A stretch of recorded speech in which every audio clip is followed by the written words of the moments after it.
As I was getting logged in, I was trying to buy a Ryan Priest hat, but it turns out they don't exist. Yeah.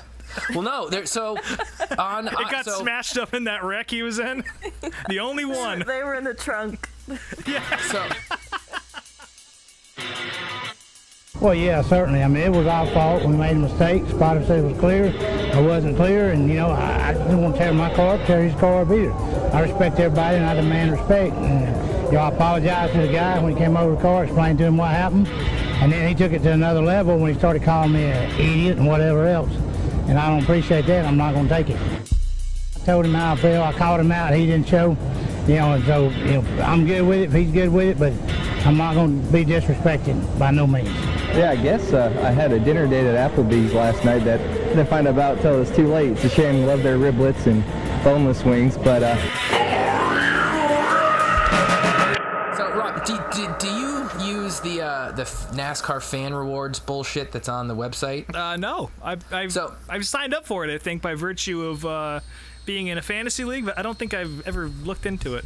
So, there's actually some pretty cool, deals. Basically, really? If you check every time a race is on, doesn't matter which series it is, if you check in at the the leaderboard, you get 50 points. Every time you go to an actual race, you get X amount of points. Blah blah blah. But the thing is, the prizes are actually pretty good. You can use them for stuff. Yeah, I just used mine for a $25 NASCAR gift card, and I was going to buy a Ryan Priest hat because I thought it was 25% off, but it's not. But there's also a Tim Richmond hat I want, so I'm buying that. That instead. Folgers, the new era one, with the flap rim kind of, with the rope, that shit rules, dude. That's what I'm buying, and I love that, that specific new era hat. I have 5 of them, and that's what the Priest one is too. So I'm waiting until that goes on clearance, I think, to get that, because it's pretty cool. I got the new Larson Valvoline one, which is dope. That one's actually more of a trucker hat than the golfer, but it's still got the rope and same bill. And then I got a modified tour one, because they're starting to sell, at least in New Hampshire anyway, they sell official NASCAR modified tour merch. Oh, that's cool. Which is fucking sick. So. I will say one thing for next year, though, that I'm going to try to go for. So they have, at 7,500 points, which is a lot of points. You have to, go to races and shit. You can get, $150 experience to do, the NASCAR ride-along things. But if you get 9,000 points, you can get, tours of garages. You can get your picture taken in Victory Lane. A kiss from Michael Waltrip. You probably could get a kiss from Michael Waltrip if you're the right spot. So without the points, take a tour at the abandoned race shop. You can get it. Yes, he will. Just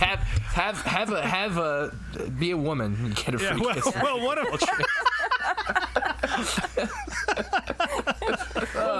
of us in this corner booth here at the Applebee's actually has gone on the Michael Waltrip tour. Yeah. Not the kissing part, I assume, but there's no smooching. He didn't want to smooch me. He wanted to smooch my 2 blonde friends.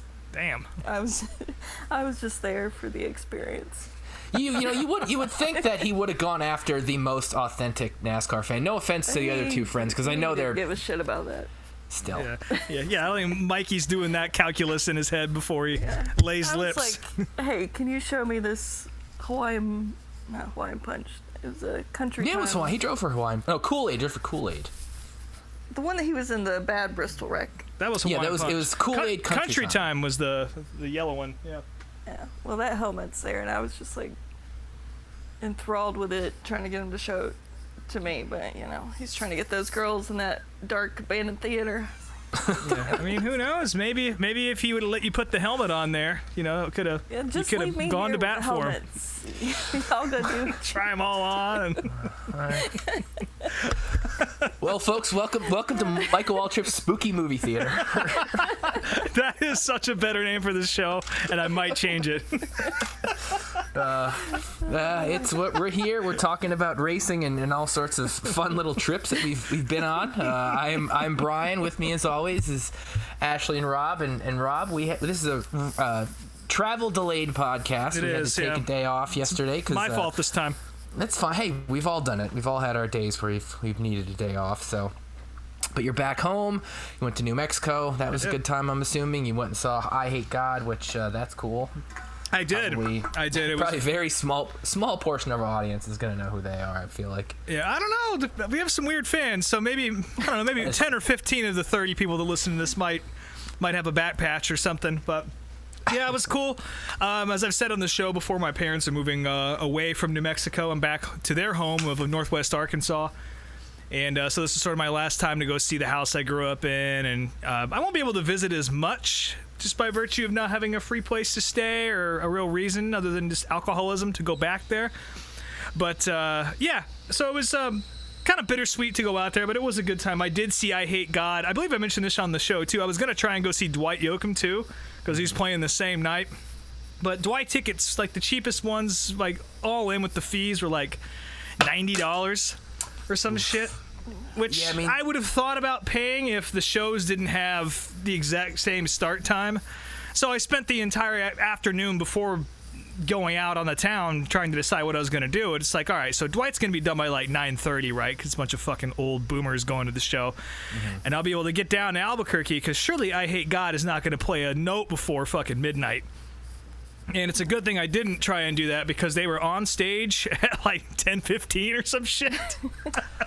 Well, they're elderly too now, right? I was Yeah. gonna say it's these metal bands and hardcore bands. Yeah. It's a bunch of old folks. And I showed up at 8:45 and Goat Whore was already on stage, and I was like, "What the fuck is happening?" I've never seen that's- anything happen on time in Albuquerque, but yeah, it was a great time. I'm gonna miss going there as often as I was able to, but there's a lot of cool shit happening in Northwest Arkansas too. That puts me within about 3 hours of Kansas Speedway. Within 3 hours of Lake of the Ozarks, that dirt track. Somehow, even though it's like the next county over, fucking Batesville, where they do the Topless 100, is only 4 hours away. The Chili Bowl's within 2 hours. So there's all kinds of good racing shit and a lot of good music shit happening up there. So I'm looking forward to the next chapter there. But quick shout out to all my buds in Albuquerque. I'm going to miss seeing you as often as I have been able to. So come see me out in fucking the Ozarks instead. Squirrel hunting or whatever the fuck it is they do out there. You gotta kill them raccoons. Kill the raccoons. Through your Get down. internet wires. Get down there and tune the wire down there in the gully. We almost had to cancel today too. True Love have some internet problems. So the local Georgia raccoons, they got into the Dawsonville water supply, which is irradiated, and they just mistakenly they get the taste of metal when that happens, and they ate right through the Wi-Fi cable. But she's back. Did I miss any parts of that story, or is that pretty accurate? That was it. It was spot on right there. The internet was down for like 8 hours or something. Yeah. Needless to say, I didn't watch a whole lot of racing this weekend. I did watch the Southern 500. I can't talk about really any short track shit because I have no fucking idea. I was too busy doing other stuff. But yeah, it was a good race on Sunday, in my opinion. But I guess we'll start with you guys since you actually probably put some time in. I'm trying to think. So yeah, I mean, I obviously watched both races at Darlington. Although, admittedly, Saturday, like, I wasn't paying super close attention. Like, I had it on. It was a fine race. It wasn't nearly the finish of the spring race. And, yeah, Denny Hamlin won, which nobody was really all that excited about, but I guess nobody should have been really all that surprised either. No. But it was fine. I mean, it was a race. It was whatever. Sunday, so so I know we talk a lot about betting on the show, and I had a betting mishap this week. So I decided, listener Mike mentioned he was going to put $1 or $2 on Carson Hocevar getting a top 10, which I thought was kind of a risk. But after kind of listening to Carson talk and seeing him run fairly decent in practice, qualifying, I was like, all right, I'll put a tiny little bit of money on him. Now, a tiny little bit of money on him to me is like I was going to put 30 cents, which would have won me a couple bucks had he gotten one. Well, turns out I fat-fingered it, and I put in $30 for this bet, which cleared out every cent of my 2 weeks straight of Chris Buescher winnings. So I didn't cash in. Yeah, all my Buescher bucks were gone for on this Carson Hocevar bet. So that's how my race started out. Did you put any money on Chris? I think I might have put like a $quarter on him or something. I know after everything was all said and done, I won like $2. I forget who I won $2 on. It's probably Chris Buescher. Well, I know I put like a $quarter on Eric Jones getting a top 10, so I know that was at least part of it, but I don't know what the fuck else I bet on. That's the one place Eric Jones knows how to drive a race car anymore, it seems. Hey, I was there for his first win, so I'm psyched on him. So Sign of a good race car driver. Sign of a great race car driver. And Eric Jones is great, so. Yeah. Speaking of legacy. Himself a new teammate next year. That's right. Old John Hunter Nemechek finally getting pulled out of the closet. Dustin the mothballs. They did this afternoon, or yesterday after you're listening to the show on release day. Yeah, Man, it's I official. must have missed that. I was too busy listening to Cody Rhodes on Dale Jr.'s podcast for all the wrestling fans out there. Total dog shit interview. Just to let y'all know, don't even waste your time if you actually know anything about wrestling. If you don't know anything about wrestling, maybe you'll get something out of it. Yeah, I did like how he showed up with Dale Jr.'s haircut from 2003. I thought that was kind of cool. Well, that was Cody became very Aryan once he left WWE. Even though he's married to a black woman and has a mixed race daughter named Liberty, he definitely looks about as Aryan as you can look for a wrestler. You saying a grown-ass man can't bleach his tips this day and age? He doesn't have bleached tips. He has straight up bleached everything, like Ugh. To the roots. Asshole, bleached asshole. He probably does have a bleached asshole. They don't even mention Dusty Rhodes' funny car in the fucking show. Cody makes up some bullshit about how Dusty Rhodes was a Dale Earnhardt fan, didn't like Richard Petty, didn't like Jeff Gordon, loved Dale Earnhardt. I think that's bullshit. And he had a funny car. They didn't mention that once. That's all I got to say about that. Yeah, I guess that is sort of the problem with the interview format of that show, is that they do just kind of shoot the shit. And it's kind of, I would imagine, they let Dale run the show too, so they just kind of talk about whatever they talk about, I think, and, that can be good and can be bad. I think with this interview, it's funny because Dale doesn't really watch wrestling now. Like, I think maybe he tunes in once in a blue moon, but he watched as a kid when Dusty was big, but he didn't watch WWF at all, which is obviously WWE now.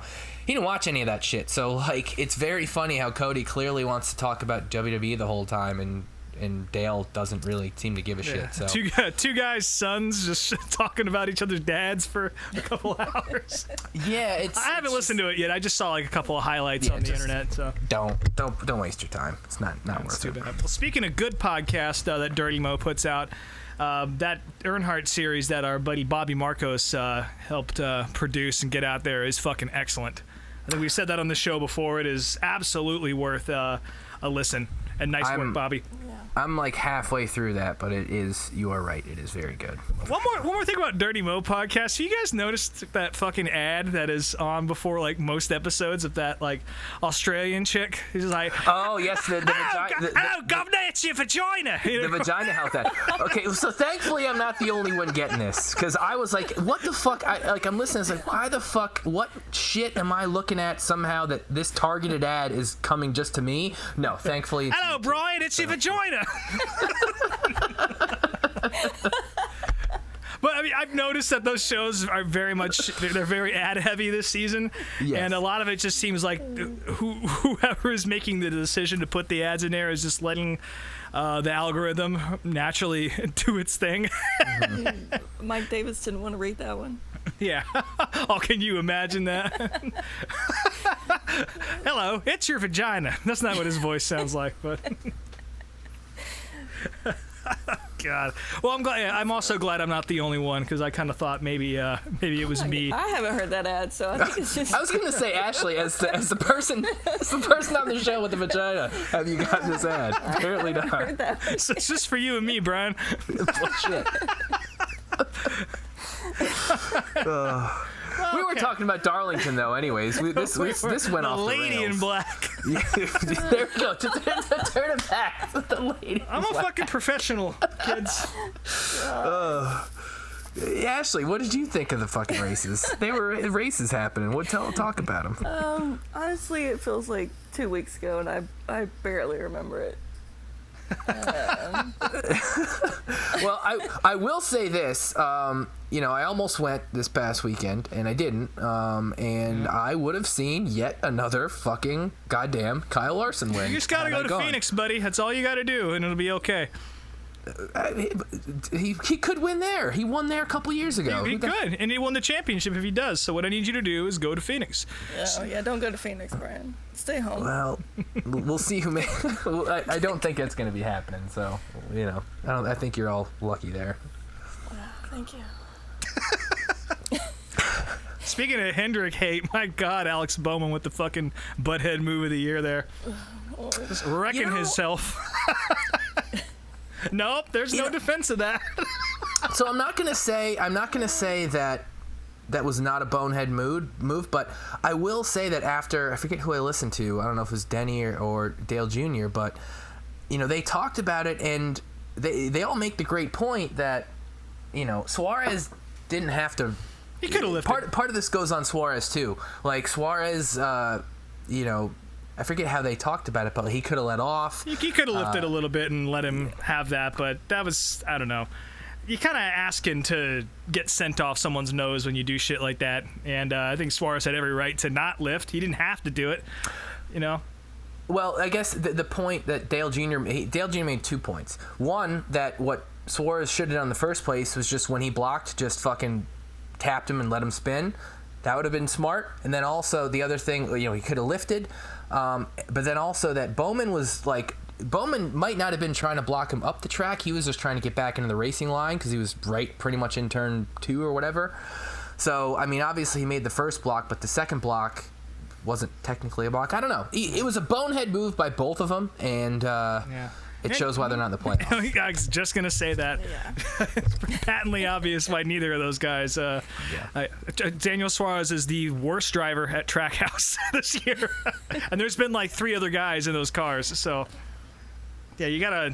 I know that that team was built around him, but Jesus, that guy's gotta pick it up a little bit. Though I guess he was running top 10. That was for 9th, I think, wasn't it?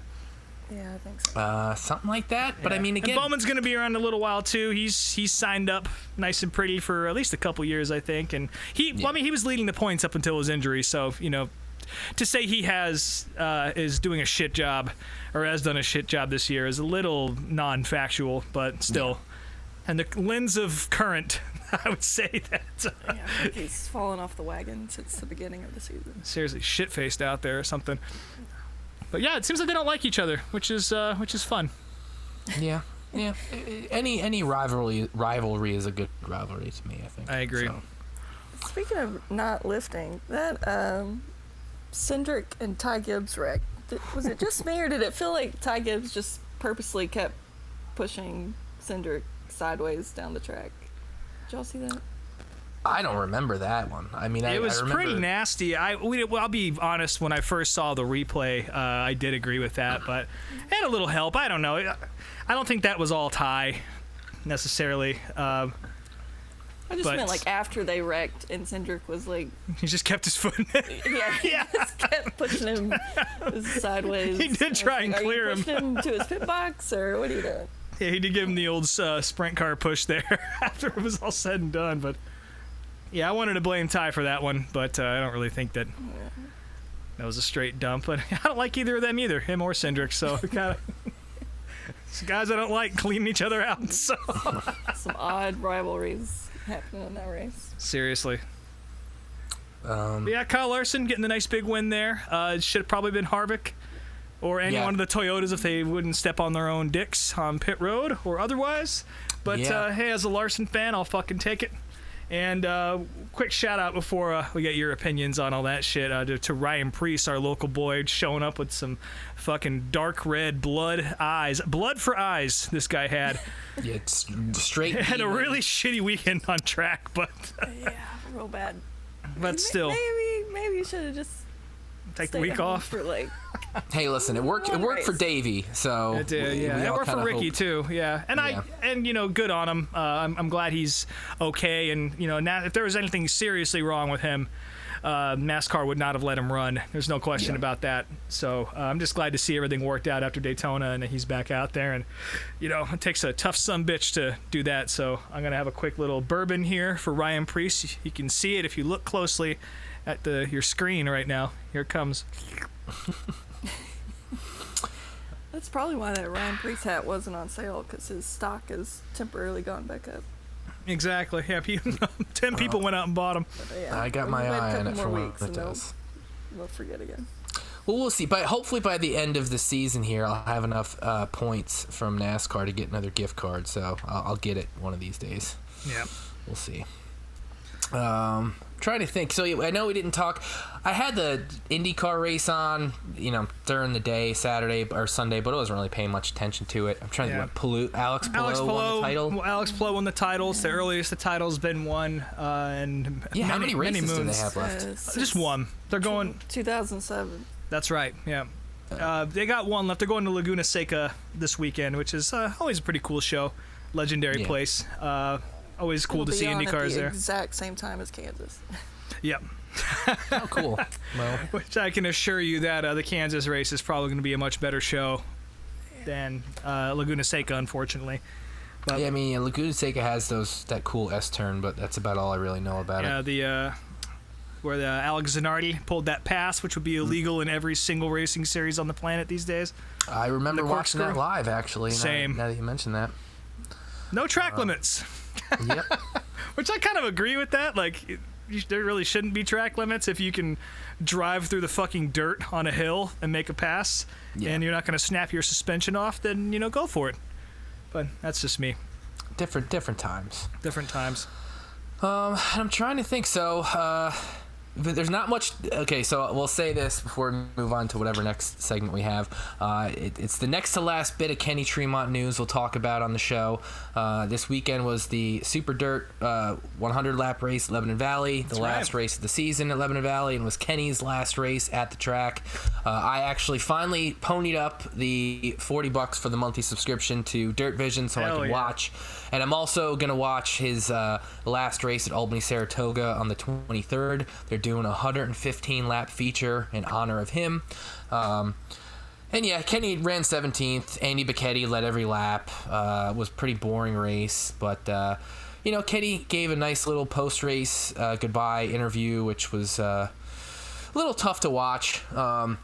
It's funny, and I'll get into some personal stuff here. Like I last time I went to therapy was a few weeks ago, and it was after the Kenny meeting, and my therapist asked like why I was doing all this stuff, why this was such a big important part of the year for me, is seeing all this stuff, and it's hard to really put into words. I guess it's not just a racing thing. I think it's just one of those things from childhood, from back home, that's like ending. Like every time we go home, like this is closed or this is gone or this person's not around anymore. And Kenny Tremont was in that car at that track literally my whole life, ever since before I was born. So to now, every time I go home, he's not going to be there. Well, he'll be there, but he won't be racing. Right. Yeah, I think that was just kind of just like set it in stone for me. Like I got to see as much as I can of these last few races. So hopefully he does a little bit better, and I have a feeling he'll do a little bit better at Albany Saratoga. He's been running a bit better there this season, and I'm excited to see how that race turns out. And I doubt maybe the 13-year-old will be running again that night. We'll see what happens, but that'll be in 2 weeks for those who want to watch with me. Hell yeah. So you have Dirt Vision now. That's great. Have you checked anything else out on the app? Not yet. I literally got that for that show, and I'm only gonna get it for this month because obviously it's the end of the racing season. But I'm gonna take advantage of it as much as I possibly can. So if there's a race on when I have nothing going on, I'll have that on. Well, sure. Gold Cup's this weekend, so that's always a good show. Big World Outlaws 410 show. Okay. Also, cool. For you Flow subscribers out there, the World fucking 100 is this weekend. Prelim nights start tonight, folks. Thursday night. And there's about 100 cars on the entry list now. It's a pretty fucking stacked entry list. No Scott Bloomquist. He's still taking a break. Let's see. Tim McCready, actually not on the entry list yet. I know there's been not really drama per se, but he's not driving that factory Longhorn car starting next year. And Brendan Shepard's going to be doing that. But he's still not on the entry list. I'm sure he'll pop up. And also, speaking of late models, Matt Shepard, or excuse me, not late models, but the big block modifieds up here, Matt Shepard is going to be running for Nice Motorsports, as well as everybody else who you've ever heard of in a dirt late model. They're going to be out there. That's going to be a good I didn't realize show. Nice had a dirt team, too. They do. That's who Carson Hocevar drives for, and they run a bunch of random people. And this weekend, they're going to be having old, whoever the fuck I just said, Matt Shepard. I get him and all the other Matts up here in New England mixed up. Matt Hirschman, all of them. Hirschman's not there. $30 on Carson Hocevar, you could afford to watch him. It's true. More on Dirt Vision. Yeah, but the Dream is going to be a great show. I already talked about Eldora this season, and this is a bigger race than the Dream that I went to. This is the fucking big show for dirt late model racing, and I expect Jonathan Davenport has won pretty much everything recently. He's definitely the new Dynasty guy. But I got my eye on Bobby Pierce, man. If he doesn't knock the fucking deck out of it early, I think I just got a feeling. I don't know. The smooth operator, Bobby Pierce, folks. That's my pick. Don't listen to what I have to say, though, because I don't know what the fuck I'm talking about. Well, you know more than me and Ashley, so there's that. Also, Tyler Carpenter is bringing his whole brood of children, his hey dudes, and his mullet all the way. I was gonna ask, where's that guy? Where's that guy been? So I follow his lady on Twitter, and she only pipes up when like he cheats on her or something. That's it. It's one of the internet's greatest gifts. Yeah, it really is.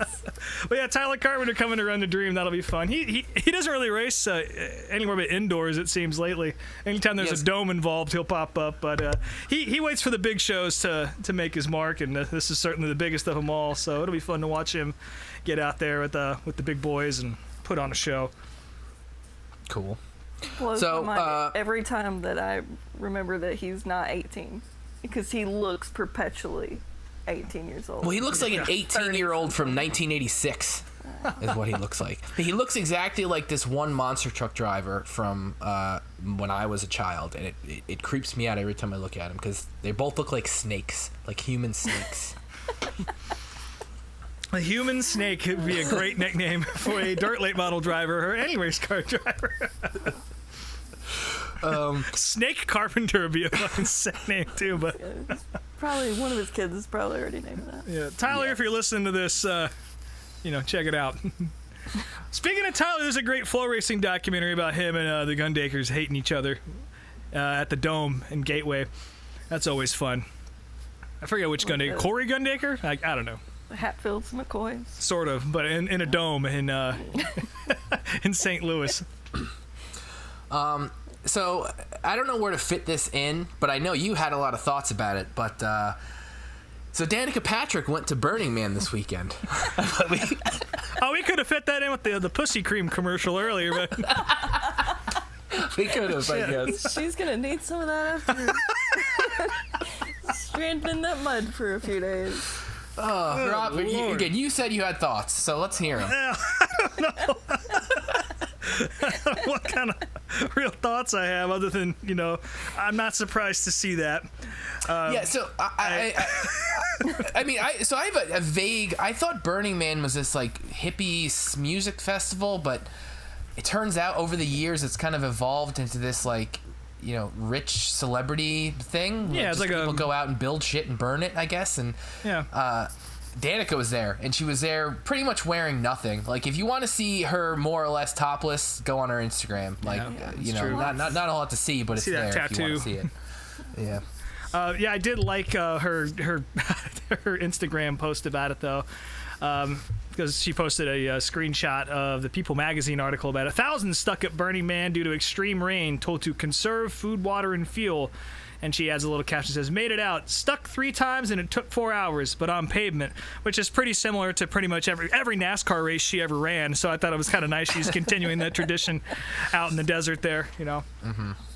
Not quite Baja trucks or anything sick like that, but, Jeff Gordon goes out there, too. All sorts of rich motherfuckers. What? Oh, yeah. To Burning Man? Yeah, Jeff Gordon. Google it. I'm going to do this right now. Do it live. I can't Google and do this podcast at the same time. My phone doesn't work. I can. I'm already on it. The raccoons got the Google cable. So 2018, Jeff Gordon riding a one-wheel motor scooter at Burning Man. Okay. Yeah, a lot. He was there. Again, Burning Man only knows like a certain tax bracket. It doesn't matter who you are, what you do. Like, you just get an invite in the mail once you cross 8 digits annually or some shit. So I could kind of see Jimmy Johnson and his wife doing some shit like that. Yeah, I was gonna say Jimmy Johnson, definitely. I could see that. Yeah, all right. Well, Jeff Gordon was there. Cool. Not really, but whatever. Yeah. He's Jeff Gordon's moved on to the fleece vest period of him being rich. Yeah. He just looks more and more like Rick Hendrick every fucking day that passes. Every goddamn day. It's so weird. I love it. I don't know how I feel about it, but whatever. Yeah, Danica got out though. She's out of the desert. And Brian, you did say you were going to try and listen to her podcast to see what that was all about. Did you? You didn't. Okay. I didn't. I had the Cody podcast today. I listened to the Pennsboro podcast, which we'll get to. I didn't get to the Danica one. One of these days, I'll listen to some Danica and we can talk all about that because I know she's got some fucking topics and some guests that are way out of right field. Let's just put it that, not left field, right field. Or Q field, whatever field you want to fucking talk. It's just a field, yeah. Yeah. Used to be a Kmart there, now it's not anymore. Big old empty building that the city keeps trying to put a library in, but it won't do it. No books. So yeah, I don't know what other racing stuff there is to talk about. So do we have any DARFs of the week or any other topics? I do have a DARF of the week, actually. Okay. And I really think I'm going to end up changing this to just a media watch type segment. Because I feel like every other week I just talk shit about somebody on YouTube, if we're going to call that media. But mine this week is the Black Flags Matter kid, that Darian. You're gonna piss off Ed. Listener Ed is a Black Flags Matter defender. Although Ed likes the most obnoxious and shitty people in the world, so that's why he likes Darian. He's one of the Darian's one of the shittiest YouTubers there is, and so I'll let you go off and say what you got to say about him. Yeah, I mean, I don't even know what brought this up, but he's just going off on Twitter about something. It was Alex Bowman, I think. He was like trolling Alex Bowman fans, which again, like, look. This is coming from a guy who has a show that just pretty much exclusively shits on race car drivers. That's what we do here, right? So this is, some glass houses kind of shit going on here. So I'd like to fully acknowledge that before I run my mouth about somebody else. This is the same kid that was kind of suggesting that maybe YouTubers get a spot in the NASCAR Hall of Fame. I don't know if he's being serious or not. Who the fuck knows? But he got a bunch of Alex Bowman fans riled up, and an ARCA driver got involved, Zachary Tinkle. But it was like you can't make this shit up, but he's actually in the NASCAR shitposting group. He's pretty funny in there, but as is half the ARCA series. And Spencer Boyd, he's in there Spencer too. Boyd's Spencer Boyd, up in there. Yeah, he's a good dude. Yeah. But anyway, Zach kind of calls this Darian guy out a little bit for being a dickhead in the garage, and everyone knows how much of a dickhead he is and the shit he does to try and stir things up and reports falsehoods and all that. That being the big problem that this guy had with our buddy Zach Tinkle. I'm gonna call him a buddy. Why not? Fuck it. And then, so Darren gets in there and says, I'll live getting blacklisted from the ARCA garage, LMFAO, which that is kind of funny. Goofy Goober's still mad at me for criticizing ARCA. Apologies to my audience for these tweets, but lies about my quote-unquote well-known behavior will not be tolerated, especially coming from some industry backmarker, blah, blah, blah, he goes on.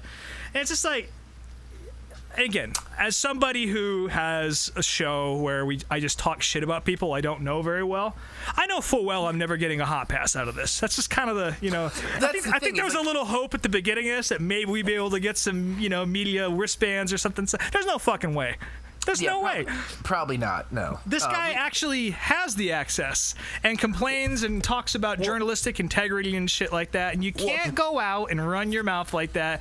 You can't have it both ways, essentially, is all I'm saying. Well, apparently he doesn't, though. Apparently he lost his NASCAR credentials a few years ago. That's what I was told. Which I saw, in saying that, I saw him on pit row at Darlington, but that's also because his YouTube channel bullshit was sponsoring a car, so I have a feeling that's why he was there. But yeah, he apparently lost his NASCAR hard card a few years ago, so I don't know what that's all about. But again, whatever, just you can't have it both ways, and what's the point? Try a little harder on the content, and again, if you enjoy that channel, I'm not going to judge you. You can get information out of there. It is like letting your computer automatically read YouTube to you, or read fucking Wikipedia. Wikipedia. Go you can go read Wikipedia articles instead of watching his videos.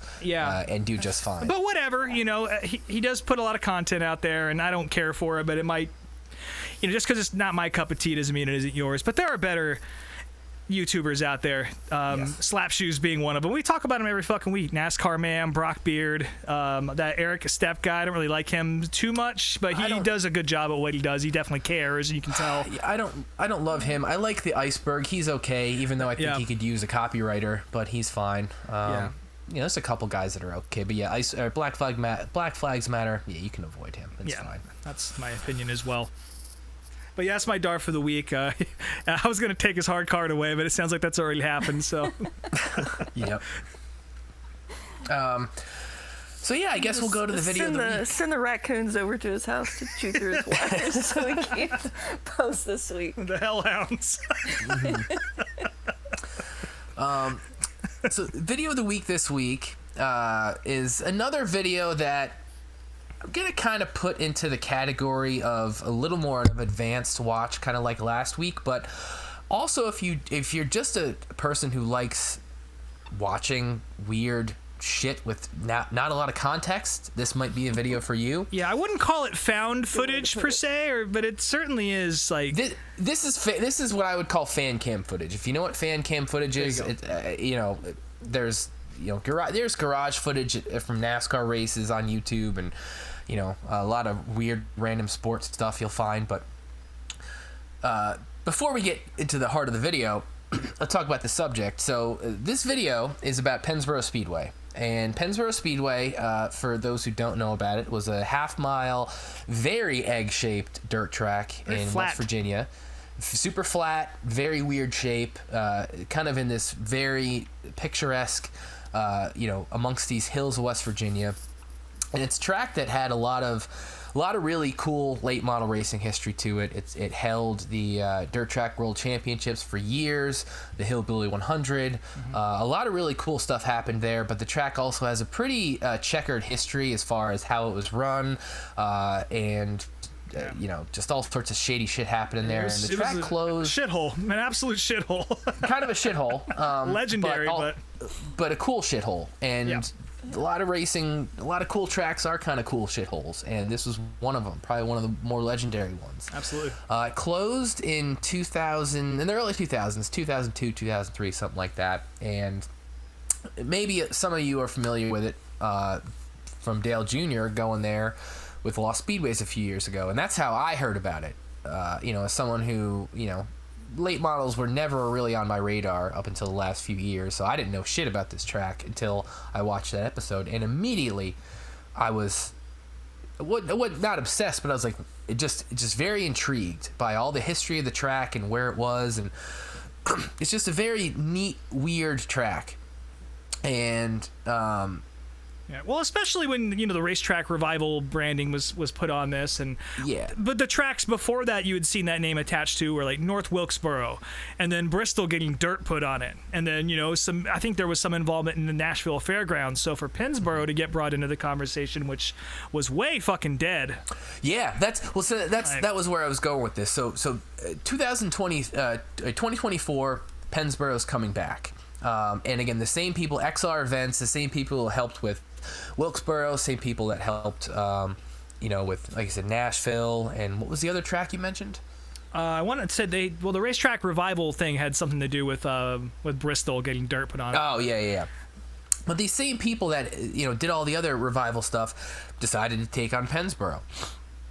And next year it's reopening. So let's talk about the video before we get into the track, like what's going on the track now. So I found this video, and it's just called The Magic of Pennsboro. And it's 20-something minutes. Excuse me. Sorry. Getting choked up over there. There we go. It's 20 minutes long. So it's a 20-minute long video, and there's very little video editing. There's no narration. There's no nothing. It's just like a bunch of. There's some text. Yeah. There's a little bit of text. The video starts out with you're getting a glimpse into the sights and sounds of Pennsboro, and all it is just like camcorder footage of people walking into the track, drivers arriving, guys working on their cars, fans. Some legends in there too. Yeah, Rich some Ecker, absolute. Bob Pierce shows up. There's a young, sexy cocaine era Scott Bloomquist. He's right. in there. Oh yeah, long hair. Donnie Moran. Yeah, Donnie Moran. Billy Moyer, who looks like a 27-year-old, 50-year-old, if that makes sense. Yeah, it does. It's there's a lot going on in this video with also not much told to you. You just kind of got to look and see. I mean, there's the ambiance of this foggy dirt track with thousands of people surrounding it, people sitting on these hills, walking through mud. Everybody's packed super tight into this track, and I don't even know what the hell race they're at. Like, I want to say it's the Dirt Track World Championships, but I also don't think it appears but to it's, be. Yeah, they said the thing is, it's not, because I looked it up, to jump ahead a little bit, that the race ends with, or the video ends with Charlie Schwartz winning a race while, who is it that crashes? Donnie Johnson? Is that a name? Yeah, Ronnie Johnson. Ronnie Johnson crashes while Charlie Schwartz wins. Well, the Dirt Track World Championship was won by Donnie Johnson that year. So this was not, I don't know what the fuck race this was. Maybe this was a prelim to the main event of that championship weekend. But I feel like there's a second part to this video that I haven't been able to find. Yeah, I think everything in this video was like heat races and like maybe like a LCQ. Yeah, a lot of that stuff. But I kind of wanted to do something on Pennsboro, because once this track was announced that it was getting revived, it's like, well, I looked into it, realizing how close I was to West Virginia, and I'm only Cleveland is only 3 hours from Pennsboro, so I'll be there next year. Like, yeah. I'm going to at least one of the races. So's Eldora, pal. Yeah, but Pennsboro's different. Pennsboro, this is different. Like, listen, Ashley and I went to Wilkesboro last year, and I guess this is going to be my new thing, going to revived racetracks. And Pennsboro just has a different ambiance to I mean, that's Eldora. A fact. Again, like I said earlier, like, you saw what they did with Wilkesboro, and you kind of had an idea of what it could look like. But yeah. Pennsboro, like, for those of you who have not heard of this place or ever seen videos or footage of it or anything, there's really not very many grandstands. It's just really in the middle of this giant hole in the earth that's surrounded by grass, and a lot of people just sit up on the hills around the racetrack, and it just kind of feels like something that was found abandoned. And you know what I mean? The racetrack itself looks like complete shit. Like, even back when it was at full capacity, like, people the sitting in trees awful. And just it's God. I wish I could experience the way it was, and I'm very curious to see what they do in reviving this, because it's almost like they are going to have to build some stuff that did not exist previously to make this happen. So I guess we'll get into that, because again, the video itself, there's not a ton to talk about. It is just one of those things you have to watch. Like again, it's so fucking muddy. It looks like it looks like Burning Man. Yeah. Yeah. In the same vein as Burning. Except there are race cars here, so Danica Patrick was not. So shitting on Danica today. Yeah. That's fun. Yeah. Did we lose Brian? I think we did. Hello, mate. Hello, Danica. It's your vagina. You lost your flip-flop back in the mud hole there, Gov. Oh my god. Yeah, Brian's gone. But yeah, I love this video. I said this when Brian sent it over, and within 2 minutes, I'm like, this is my favorite fucking video we've ever watched. Not just because it's late model content or Pennsboro, but this just got it all. And it's kind of awesome. Like, even if you don't care about racing at all, it's just really fucking unique VHS footage. And if you know what you're looking for, you can find all sorts of gems in here. There's a lot of history, again, sort of presented without context. So for anybody, context. Exactly. You keep waiting for something to happen, but yeah, keep watching. There's old Freddie Smith's car right there. But yeah, it's just it's so cool, and so I really, out of all of them, I recommend that you folks watch this one, because it's kind of short. I know there's got to be more to it. I almost want to reach out to this cat and see what the fuck his deal is. If he's still alive, I don't know, but I'd like to see the rest of this video. Yeah. It said to be continued at the end, And it was not. So maybe he died before he could. he got stuck in the mud. But yeah, I'm really curious to see how this comes back. And I'm very, very excited to see it happen. Because again, like, if you thought Wilkesboro was a crazy occurrence, this is beyond.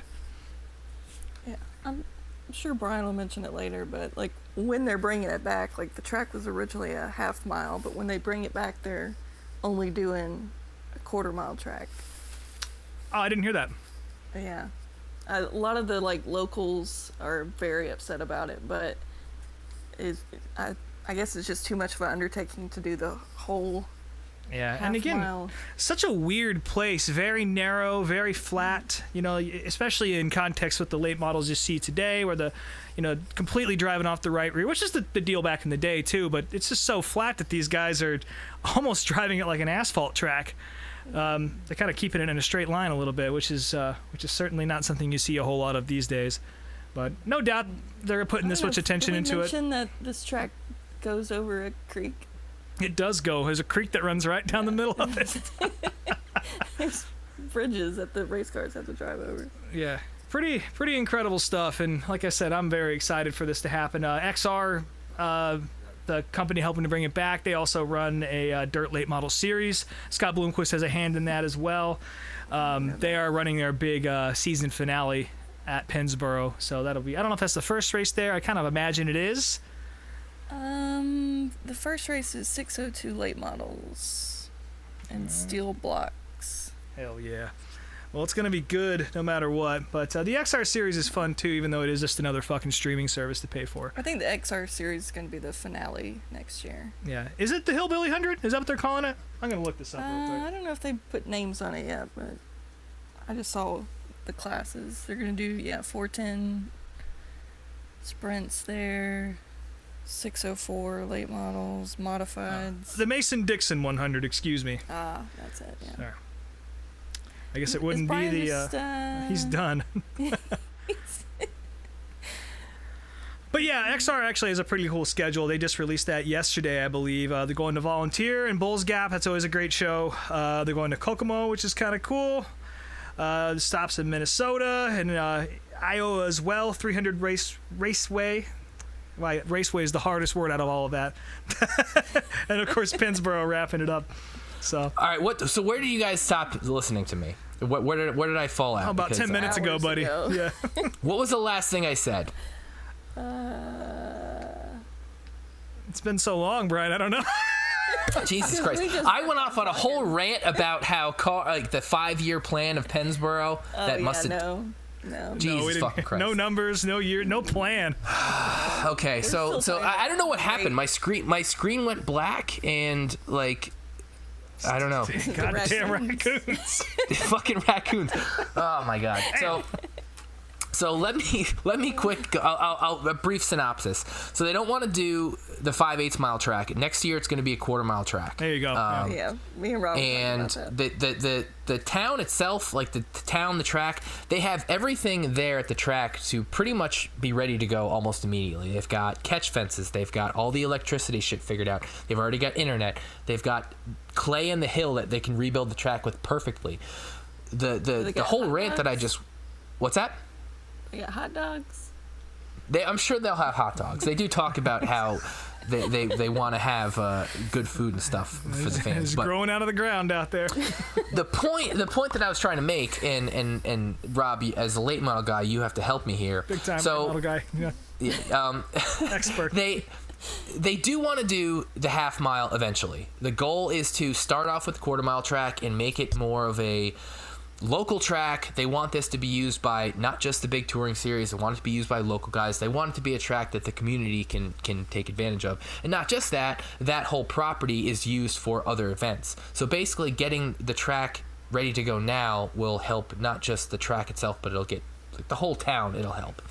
But like for the half mile, shit, what else are they doing there? Yeah. They do like gun shows, and it is fairground property, so they do other fairground property stuff on it, like kind of a mixed use facility type deal.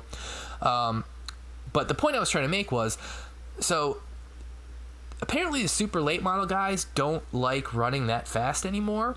That was one of the points that was brought up in the like the guy even said specifically, like, these guys don't want to run 150 miles an hour anymore. There's the West Virginia Motor Speedway, which isn't too far away, and the guys don't like running there because it's a half mile and it's too fast.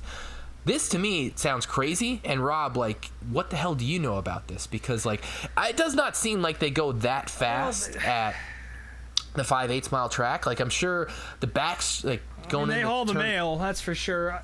They definitely do. I'll be honest, I don't know about if guys want to not go fast anymore. I do know that aero is a huge component with dirt late model racing, especially on the fast tracks, and I feel like that's sort of changing the game a little bit, and it's responsible for why racing at Eldora has not been that hot lately. By the way, and my other dart for the week is whoever was out there trying to talk shit on Eldora not being a great event anymore just because it's had 2 kind of off years. You can just kiss my kiss my vagina then there, governor.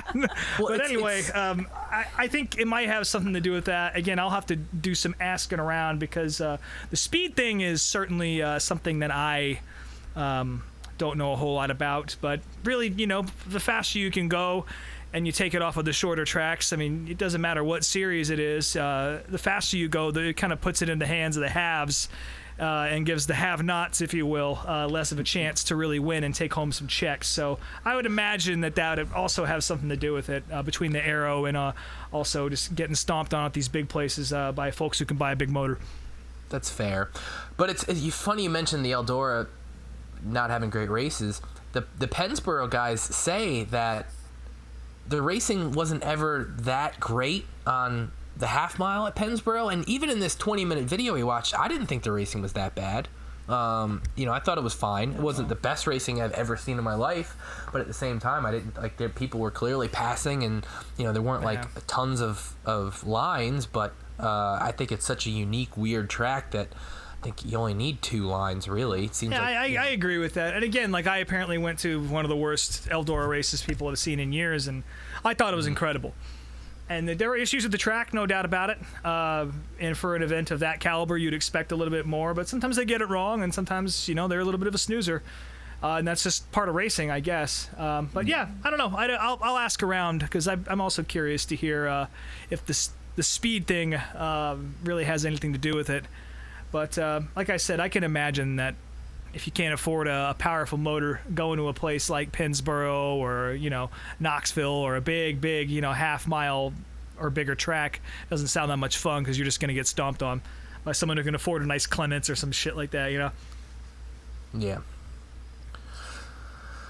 Well, yeah, I don't know.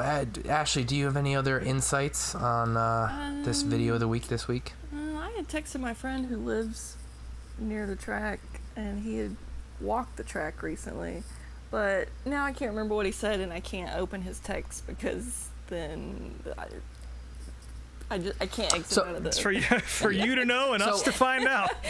I do know he had said something about how one reason that they were doing the quarter mile was because they thought it would bring in bigger names so they could have bigger events. Something along those lines. The guy, I mean, that was part of what the guy said today on the podcast. I just had a brain fart and lost what I was about to say. But, yeah, I don't know. Fuck, man. I had a whole point in my head and just lost it. Well, your mic failed and you got it all out of your system, and now... I did. So they did say that, this is my point. So, they do plan on having the half mile walkable for the races next year. Like, they That's do cool. plan on at least making it look like it's a track, and people can go take photos and kind of walk the track and stuff. I don't know. I hope they do the half mile at some point, just for the history of the track. They have a 5-year contract there, and XR Events plans on being there for 5 years, and it sounds like it could happen. I guess we'll just kind of see how 2024 pans out. But I guess I will be at least. I don't think I'll go to the first one because it's funny. The first race is 420. Like they even made jokes about like the kids are calling as the kids call it. The first race is 420. But I am very interested in going to the Memorial Day weekend race because that'll be the Invitational, and I'm interested to see who they get to come out and race for that. And then we'll see what happens later on in the year. But yeah, I mean, I am. Regardless of whether it's on a quarter mile or a half mile, like I want to go experience that area and see what it's all about. Same, yeah. So make a little road trippy out there. Kyle Larson, because he'll be running the Indy 500. Yeah. Oh yeah, that's right. You won't have to see him win again. But well, shit, he probably could if he really wanted to run all three of them. He probably could. Yeah, he probably could. I would imagine I could see XR trying to get him for the Mason-Dixon 100, maybe, but. Yeah, that's what they're running. It sounds like Kyle Larson was not allowed to race the Dream this year, or excuse me, not the Dream, the World 100 coming up. He was supposed to be on the entry list, driving for Rumley, and then all I've heard is that someone said his dad wouldn't let him run, which I'm assuming means Rick Hendrick. Papa H. Yeah, that would make sense. But sure enough, he is not on the entry list, and the Rumley 5 is not going to be there, unfortunately. Papa H has had enough. He's putting everyone in timeout for the rest of the year. He has like one guy who can run for a fucking championship this year. Listen, I mean, you got the fucking Knoxville race. You won all these other things. You're in the playoffs now. Just chill. Chill till the off season, then go run. Wrong. Chili. Oh, he's not running Chili Bowl anymore. So next week, I've already got next week planned for the video of the week, and we're going to be returning to the history of monster truck racing. Oh shit, it's back. The perfect next chapter to talk about. So that'll be next week's show. Hell yeah, that's awesome. So yeah, we are as we already mentioned, we're in Kansas this week for NASCAR. IndyCar's at Laguna Seca. Couldn't give a fuck about F1. What else is going on race-wise this weekend? Well, we already talked about the World 100. That's a big show. I think I mentioned World of Outlaws as well. They're out at Silver Dollar in Chico. That's going to be a good show. The Tusky 50 is happening this weekend, too, if you like 410s that aren't World of Outlaws. That's at Port Royal. That's always a good show. And then the NASCAR Wheel of Modified Tour is going to be at Monadnock, which... for the Winchester Fair is what it's called. No race number or mileage or anything. Just the Winchester Fair, and Lord willing, if the rain holds off and the raccoons don't nibble on the lights and shut the thing down, I will be out there. We didn't even talk about the fucking lights. That was the one thing. At Darlington. That had to have been the raccoons. Stupid 7-minute fucking delay. Darlington's not that far from here, so that's true. They're making their rounds. Wait, Ashley, hold on. Is raccoons why you didn't? Are raccoons why you didn't have internet earlier? Is that the problem? Yes. Fucking no. Yes. That's just what we're going with here. That's exactly what Me it was. and Rob decided before the show. We're sticking with it. Yes. Those goddamn raccoons down the gully chewing on the internet cable again. All right. Well, this show's been going for a while, so I say we should end it. We need to mention that today is a special holiday. Oh yes. We're missing all the good content. So flying with no net.